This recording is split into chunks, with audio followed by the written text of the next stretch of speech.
se tate? Turaho. Urimo uroroherwa? Ndimo koroherwa mbona ko bazi ukuntu banamvuye. Uba amaso yanjye nsigaye ndeba. Uranasoma dinete warazibitse? Na Bibiliya ubu nsigaye nyisoma. Imana ishimwe. Nanjye rero ndavuze ati reka njye kureba mukecuru maze iminsi mpita nirukanka. Urabizi kuva nava i Kigali sindasubirayo nibere hano mu cyaro. Ariko ubwo hagati aho umukwe wanjye yaramvuje barangwagwanye mu mavuriro yose, niyo mpamvu ureba nsa naho niyuburuye amaso yanjye ubundi nicaraga numva ibintu bizamo ariko aramvuza n'uburwayi bwanjye numva bumeze neza nta kibazo. Tate uvuze umukwe numva nyine mise ntekereza byongeye binyibutse ibintu byinshi. Ejo bundi nakubitanye na Nyambo ari kumwe n'umusore, ndavuga se uyu niwe mukwe wa Nyamba tuzaniye, umusore bita Kamereho. Kuba birankutse. Amahoro y'Imana abane nawe udahwema gukurikirana ibiganiro byacu bice kuri sheni yawe. Reka nkwifurize umugisha Imana itanga, ndetse Imana ikomeze ikore ibitangaza cyane ku buzima bwawe, ndetse iguhereze byinshi cyane wifuza kuba wabona, ndetse ubone byinshi bitandukanye bitewe n'umugisha w'Imana igiye kujya iguha. Wowe wakoze subscribe ujye uhirwa aho abandi batahiriwe, ndetse buri gitondo na buri mugoroba Imana igiye gukorera akantu kagusetsa kakunezeza. Nk'ibisanzwe nimbuze Kongomani, reba niba utarakoze subscribe yikore kugira ngo tubane muri iki kiganiro, ndetse n'ibindi biganiro bitandukanye bigiye kuzabica kuri sheni, ndetse n'ibindi bikorwa bitandukanye bizaza bica kuri channel yawe. Kuvuga ngo rero uyu munsi twagarutse muri the contract yacu nk'ibisanzwe, aho ubu icyaro cyamaze kugirwamo umugabo bita Kamereho ku ruhande rw'umuntu umwe cyaba cyagezemo Kiramani ndetse na Nyambo, mu gihe hari umusore wababonye akikanga akavuga ati ni iki kitumye Kamereho aza muri iki cyaro. Si ibyo gusa kandi Nsabi business yigiye kwaguka maze bayishoyemo amafaranga agaragara kugira ngo Nsabi yihemure ku muntu wamusuzuguye ko nta mafaranga afite, ndetse watumye ahura n'ibibazo bitandukanye kubera ubukene. Ku rundi ruhande rero turaza kuvuga kuntu umugabo Nsabi nyine wehe urukundo arugeze kure, kandi umukunzi we yemeye kumusapotega muri byose.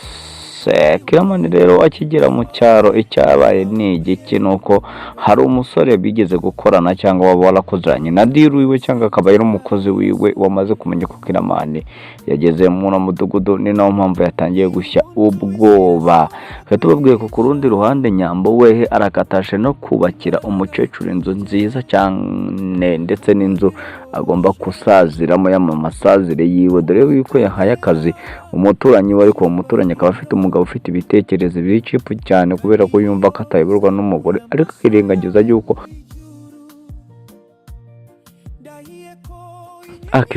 ko abagore nabo bahawe ijambo, ndetse no kubashyira imbere kugira ngo nabo bagaragaze imbaraga zabo mu iterambere ry'igihugu.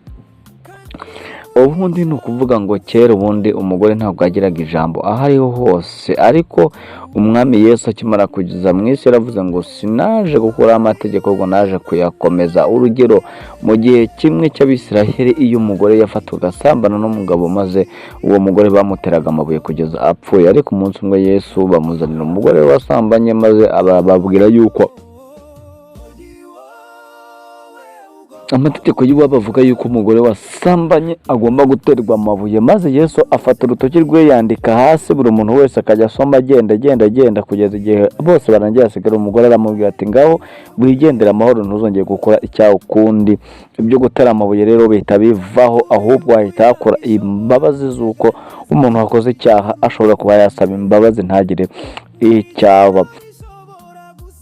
Ni ukuvuga ko Nyambo akimara kubona ko ibi bintu bikomeye yahise avuga ngo reka ngende mu rugo nanjye nubakire umukecuru inzu warandeze, ukora ibintu mu byinshi cyane, ntabwo naba na muno minsi ndi kurya maze ngo mbore kuba nanjye ubirebye nk'uko twe tubabwiye ko kera abagore basambanaga babateraga amabuye, uyu mugabo nawe yumva ko nta mugore wamuyobora, ariko we ntago azi imbaraga z'umugore icyo zisobanuye cyangwa umugore icyo asobanuye. Icyo tuzi neza ni uko iyo tujya muri teolojiya umugore asobanura itorero, ariko ntabwo turamenya ngo umugabo we asobanura iki, ko nimba umugore tumugereranya n'itorero, kandi itorero kandi rigomba kuyoborwa ninde waba uyobora se, ninde umuyobozi w'itorero? Sibyo Yesu Kristo wenyine, nta wundi muyobozi w'itorero. Niyo mpamvu ahantu uri hose jya wubaha buri umwe wese, kubera yuko icyo ubashije cyangwa icyo utabashije we ashobora kuba yakibasha. Ni nabwo rero bamaze kwemera kuza gukorera Nyambo, ndetse umugabo akaza guca bugufi akaza kwemera yuko umugore we amuyobora, bitewe n'uko Nyambo ari we yaba yarashinje icyo kirego uwo mugore, kugira ngo abe kabitanga ajya gukoresha abandi abubakira inzu nziza cyane kandi ikomeye. Ntabwo tubizi neza niba ibintu bagiye gukora mu cyaro bizabahira, dore yuko Kamerewo cyangwa Kiramani yatangiye kuvumburwa n'abantu bakorana cyangwa bari muri sendika yabo, bari no kuri opoze nawe bangana urunuka. Yamaze kumenya ko umugabo yamaze gusesekara mu gisagara cy'iwabo. Ni ubwoba bukomeye cyane ku bantu bakoranaga cyangwa ku bantu bamutinyaga, kubera yuko bagiye kubura aho barigitira.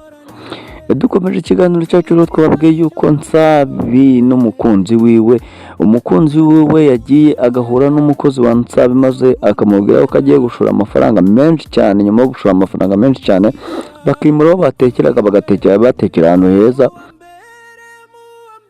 bamara guteka akanabagurira imodoka izazidirevaringa bya biryo kubigeza ku mashansi atandukanye, ndetse akababwira ko agiye kubashakira amasoko nko ku mabanki, abakozi ba banki n'ayandi maorganizasiyo akomeye atanga amafaranga atubutse kugira ngo afashe umugabo wiwe. Nubwo abwiye uwo ugomba gufasha umugabo wiwe ko agomba kuba atamubwiye buri kimwe cyose kigiye kujya gikorwa muri business, naho amafaranga yavuye, ahubwo ko azavuga yuko iryo soko ari we waba warikizemo uruhare kugira ngo abone abantu azarya aderivaringira ibiryo. Ku ruhande rumwe Nsabi we yumva ko yakagombye kuba ategura igikorwa cyo kwiyihorera, maze amara kwihorera umutima we ukaba utuje, ariko ntabwo abizi yuko burya iyo umuntu agukoreye ikintu kibi ntabwo akagombye guhora uvuga ngo nzihorera kuri we, kubera yuko birangira wowe ubuze icyo ukora no kwihorera kw'ibyo, maze bimaze kuba byayoyoka utabasha no kubikora.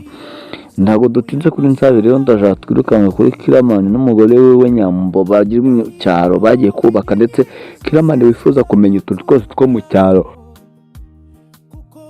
Nk'umwana wakuriye muri Kigali atabona buri kimwe cyose, arashaka kumenya ngo nihe ikiryo kiva, ese ni gute ibiryo biva mu gitaka kandi igitaka cyanduye maze bikaza kuribwa. Icyo nicyo rero Kiramani wari kwishakira kwimenyera, ntabwo ari gushaka kumenya byinshi, dore yuko we ari umukire ufite ku mafaranga yiwe, ariko akaba ashaka no kumenya ubuzima bw'abantu baciye bugufi babayeho gute, se ni ibiki barya, ibyo barya babitunganya gute. Ubundi ubusanzwe nuko bidashoboka, wakagombye kuba utuye hano muri Kigali ukajya ufata abana bawe muri vakansi ukagenda ukubaka nk'inzu mu cyaro yubatse nk'iz'abandi, nimba iz'abandi zitarimo sima nawe ukihangana ntuyishyiremo, kugira ngo abana bawe babashe kumenya byinshi cyane. Dore yuko impamvu ubona muri Afurika ubuhinzi bwabo budatera imbere ni ukubera yuko abafite amafaranga babumva batera bayashora mu bindi bintu bidafite byerekeranye n'ubuhinzi. Ariko umuntu avuze ngo agiye kujya mu cyaro agateza ubuhinzi imbere, nawe ashobora gukuramo agatubutse gakomeye cyane, ndetse naho yabikoreye nabo bakabaho neza. Kuba umwana atamenya ngo umuceri uva he, azi ko umuceri uza mu mufuka gusa, akaba atazi ahantu isombe rituruka, akaba atazi ahantu umwumbati uturuka, akabona bariye ubugari gusa cyangwa bariye imyumbati, ntamenye ngo imyumbati iva we, yibwira ngo imyumbati iteka ryose, ntamenye ngo ukuntu ihingwa. Ibyo bintu rero byakagombye kuba bikorwa kugira ngo ubuzima bukomeze mu buzindi ubuzima, kandi ibintu bikomeze bigende neza cyane. Ntabwo tubizi nimba uyu musore wamaze kubona uyu nguyu, twabonye ko yatangiye gutanga urugamba, dore ko yabanje guhura na musaza wa Nyambo akamwumvisha ukuntu no mugabo ari umugome, akamwumvisha ukuntu meza, ariko uko byamera kose iyo Imana ikiguhagazeho kurindira ijambo, dore yuko bayamubwiye umwana agatamubwira ati we turakuzi n'amagambo yawe, ahubwo ugabanye ubujajwa, kubera ko uriya ntago nitwa Kamerewo, yitwa nabo basanga no gusanga batazi amazina yiwe, ariko yitwa Kiramani. rero akimara kubibona we yahiye n'ubwoba, dore yuko ashobora kuba barahuriye muri dega ikomeye cyangwa akaba yaramwibye agahunga. Nyuma yo guhunga rero akaba bacakiranye mu cyaro. Muribaza ngo ese iki cyaro aba bagabo bamaze guhuriramo bizagenda bite? Ese ubugambanyi buri gukorwa ubundi bwakorwaga nande kugira ngo Kiramani ave mu kazi? Niki cyantumye ava mu kazi? Asa no guhinduka gusa cyangwa n'amaraso yaba yaramenye menshi cyane yaba ari kumugaruka akavuga ati reka nicare ndebe ukuntu nakosora amakosa nakoze nihane, mfata umwanzuro nimba ari guhanirwa ibyaha byanjye babimpanire, ariko nanjye mbe umuntu muzima. Reka mbabwire ngo hano dusoje ikiganiro cyacu ntabwo cyari kuba kirekire, n'ubundi tugiye kujya tubabwira utuganiro duto duto kugira ngo utaza kurambirwa kutwumva. Kora subscribe kugira ngo tuzabane mu bindi biganiro. Ngiye rega Sage Museye ku ngomane nk'ibisanzwe. Ndabakunda, amahoro y'Imana akomeza abane namwe. Ciao ciao. Ijuru ryabonye kandi mu bushyuhe urukundo wera, ziko umugisha uri kuri wewe, uko wambere mu wambere ari uwo Imana yemeye, ubugingo bwatoranijwe mu isi iri mu rugendo, kandi wowe wani wowe ugomba gukunda. Impano ku isi iturutse mu ijuru yoreyo.